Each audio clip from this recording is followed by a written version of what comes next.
Hello everyone, welcome back to our session GK24 के official 10 minute show में मैं आप सभी का स्वागत करता हूं। तो आपको जैसा कि पता है, हम इस शो में क्या करते हैं, 10 क्वेश्चन पिक करते हैं आपके करंट अफेयर के, जो कि मोस्ट इंपॉर्टेंट क्वेश्चन है आपके एग्जाम पर्सपेक्टिव से। और उन 10 क्वेश्चन से हम बनाते हैं आने वाले 50 या फिर उससे भी ज्यादा क्वेश्चन, जो जिसके अंदर आ जाता है आपका स्टैटिक पोर्शन या फिर ऐसी दूसरी चीजें जो न्यूज में बनी हुई है। ठीक है, तो पूरा का पूरा सेशन आपके लिए बहुत ही ज्यादा इंपॉर्टेंट होने वाले। वीडियो को पूरा देखना और स्टार्ट करते हैं पहले क्वेश्चन के साथ। Where was the meeting of the Permanent Court of Arbitration held recently regarding the Indus Water Treaty? देखो, आपको पता है इंडस वाटर जो है यानी इंडस रिवर जो है, उससे रिलेटेड इंडिया और पाकिस्तान ने एक ट्रीटी साइन कर रखी है। ठीक है, कि भाई जो इसका इंडस का जो पानी है वो कौन कितना यूज कर सकता है। अब इसी से रिलेटेड एक जो है आर्बिट्रेशन यानी कि एक बीच का रास्ता, ऐसा कोई कंक्लूजन, एक सहमति पे पहुंचने के लिए एक मीटिंग बुलाई गई, जिसे परमानेंट कोर्ट ऑफ आर्बिट्रेशन बोला जा रहा है। तो कहां पे ये कंडक्ट की गई ये बोला जा रहा है। तो ये आपका आंसर हो जाएगा वियना में जो है इस मीटिंग को रखा गया। वियना किसकी कैपिटल है? तो ये आपका आंसर हो जाएगा ऑस्ट्रिया। ठीक है, और दूसरी चीज हैग जो है, हैग कहां की है? यह है नीदरलैंड्स की कैपिटल। और जेनेवा, जेनेवा है स्विट्जरलैंड की कैपिटल। और मॉन्ट्रियल, मॉन्ट्रियल है किसकी? कनाडा की कैपिटल। और इसके अलावा कनाडा से एक और चीज जो वाडा है, ठीक है, वर्ल्ड एंटी डोपिंग एजेंसी, इसका भी हेडक्वार्टर कहां पे? मॉन्ट्रियल के अंदर। वाडा क्या है? बेसिकली इंटरनेशनल लेवल पे अगर कोई प्लेयर कोई भी ऐसी चीज कंज्यूम करता है जिससे उसकी परफॉर्मेंस आर्टिफिशियली बूस्ट हो जाती है, तो वाडा क्या करता है? उसको बैन कर देता है आने वाले मैचेस से। ठीक है, आपने मतलब जो हमारे इंडिया लेवल पे होता है उसको नाडा बोलते हैं, आपने कुछ वैसा ही होता है, ये इंटरनेशनल लेवल पे होता है। ठीक है, तो अब आपको मुझे ना कमेंट सेक्शन में एक चीज बतानी है कि जो इंडस रिवर है वो कहां से ओरिजिनेट होती है। ठीक है, मैं चाहता हूं आप लोग मुझे इसको कमेंट सेक्शन में आंसर करें। आगे चलते क्वेश्चन पे। According to Oxford University which is near extinction is related to. देखो, यहाँ पे एक फ्लावर का नाम शायद लिखना भूल गए, मैं आपको बता देता हूं। ये जो है एक फ्लावर है जिसका नाम है रफलेशिया। ठीक है, रफलेशिया जीनस। तो रफलेशिया जीनस जो है एक टाइप का फ्लावर है जिसको अभी हाल ही में IUCN जो है, ठीक है, उन्होंने ये डिक्लेयर किया है कि ये नियर एक्सटिंक्शन है, यानी कि समाप्त होने के कगार पर है ये वाला फ्लावर। ठीक है, तो उसका क्या नाम है? Rafflesia genus. रफलेशिया जीनस आपको याद रखना है। अच्छा, अगर मैं बात करूं IUCN की, तो देखो IUCN यानी कि international union for conservation of nature. तो ये क्या करता है? ये उन सभी प्लांट से रिलेटेड, फ्लोरा एंड फौना से रिलेटेड बताता है कि कौन सी जो कैटेगरी है कोई प्लांट का, वो रेड लिस्ट में आता है या फिर कोई एक्सटिंक्शन की लिस्ट में आता है या फिर एंडेंजर्ड की लिस्ट में आता है। ठीक है, वो सब यही बताता है IUCN, ये एक ऑर्गेनाइजेशन है। ठीक है, और इसके अलावा एक न्यूज में चल रहा था लायन टेल्ड मकैक। ठीक है, ये क्या है? एक टाइप का एनिमल है, मतलब जैसे मंकी होता है ना, मंकी की स्पीशीज है ये। और ये भी जो है कहां पे, कौन सी कैटेगरी में प्लेस किया गया? एंडेंजर्ड कैटेगरी में। ठीक है, किसके द्वारा?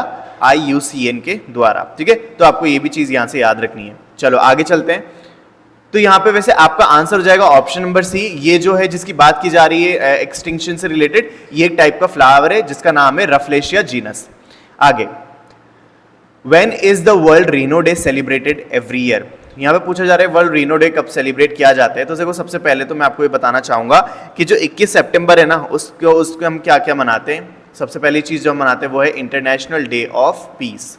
ठीक है, ये चीज आपको यहाँ से याद रखनी है। फिर इसके बाद एक और जो चीज आपको याद रखनी है कि हम 21 सितंबर को क्या मनाते हैं, तो वर्ल्ड एल्जाइमर्स डे। ठीक है, वर्ल्ड एल्जाइमर्स डे।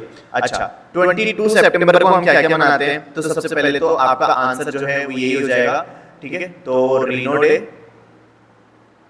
और एक और मनाते हैं हम, और उसको कहते हैं कैंसर पेशेंट सेफ्टी डे या फिर वेलफेयर डे। ठीक है, और बात करें 23 सितंबर की, तो हम इसमें मनाते हैं international day of sine languages. ठीक है, international day of sine languages. तो ये सारे के सारे डे जो है आपको याद रखने हैं। ठीक है, तो आपका आंसर क्या हो जाएगा यहाँ पे? 22 सितंबर को क्या मनाते हैं हम? World rhino day. आगे, who will be awarded the Norman Borlaug field award for the year 2023? ये बहुत ही इंपॉर्टेंट क्वेश्चन है, ठीक है, तो आपको इसको स्टार मार्क कर लेना है। यहाँ पे पूछा जा रहा है नॉर्मन बोरलॉफ जो अवार्ड है वो 2023 के लिए किसने जीता, तो यहाँ पे आपका आंसर हो जाएगा स्वाति नायक ने। स्वाति नायक जो है एक तरीके से ये इन्होंने मतलब ये एग्रीकल्चरिस्ट है, ठीक है, एग्रीकल्चर पे स्टडी करती हैं, तो इनको इस फील्ड में ये अवार्ड मिला। अच्छा, ये जो अवार्ड है नॉर्मन बोरलॉग, तो ये किस लिए दिया जाता है, ये दिया जाता है field of research and application, ठीक है। इस फील्ड के अंदर अगर कोई भी मतलब अगर कोई भी रिसर्च करता है, कोई भी एप्लीकेशन फाइंड करता है, तो मतलब उसको क्या दिया जाता है, इस फील्ड से उसको सम्मानित किया जाता है, ठीक है। अभी ये जो अवार्ड दिया गया ये कौन सी फाउंडेशन या फिर कौन सी ऑर्गेनाइजेशन के द्वारा दिया गया, तो ये है रॉकफेलर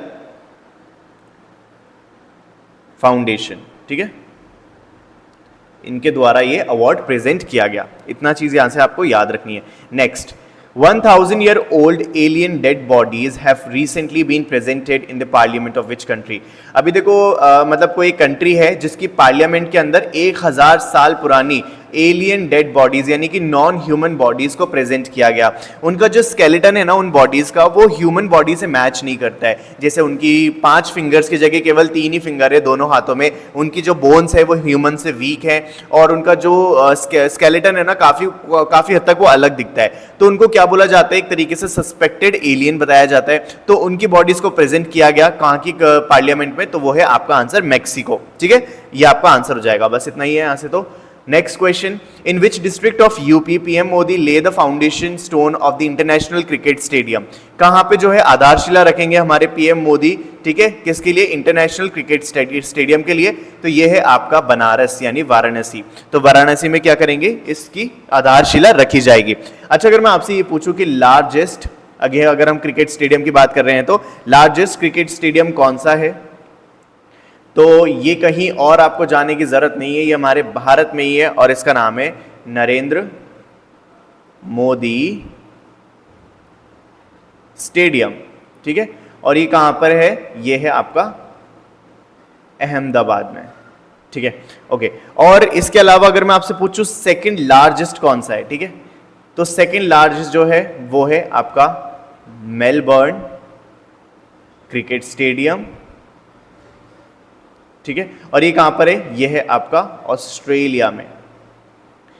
और अगर मैं बात करूं सेकंड लार्जेस्ट, मतलब ये जैसे इनके स्क्वायर किलोमीटर, मतलब जो स्क्वायर किलोमीटर यानी एरिया के हिसाब से होता है, ये लार्जेस्ट है ना, तो जितना साइज इसका है ना उतना साइज एक और जो है क्रिकेट स्टेडियम का है, और वो भी इंडिया में, तो यानी कि दोनों के दोनों सेकंड पोजीशन पे आते हैं, और इसका नाम है ईडन गार्डन, ठीक है, ईडन गार्डन। कहां पर है ये हमारा है वेस्ट बंगाल के अंदर। तो इतनी चीज आपको यहां से याद रखनी है। Next, which village has been recently selected as the best tourist village of India?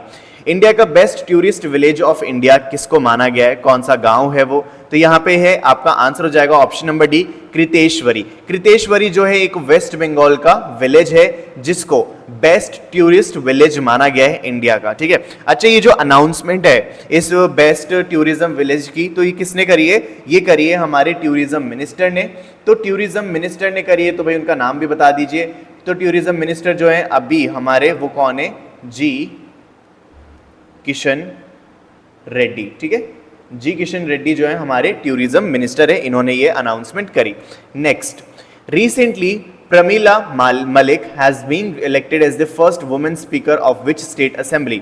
यहाँ पे पूछा जा रहा है प्रमीला मलिक जो है अभी हाल ही में वो पहली वुमेन स्पीकर बनी है कौन सी स्टेट असेंबली की? तो यहाँ पे आपका आंसर हो जाएगा ऑप्शन नंबर सी, उड़ीसा।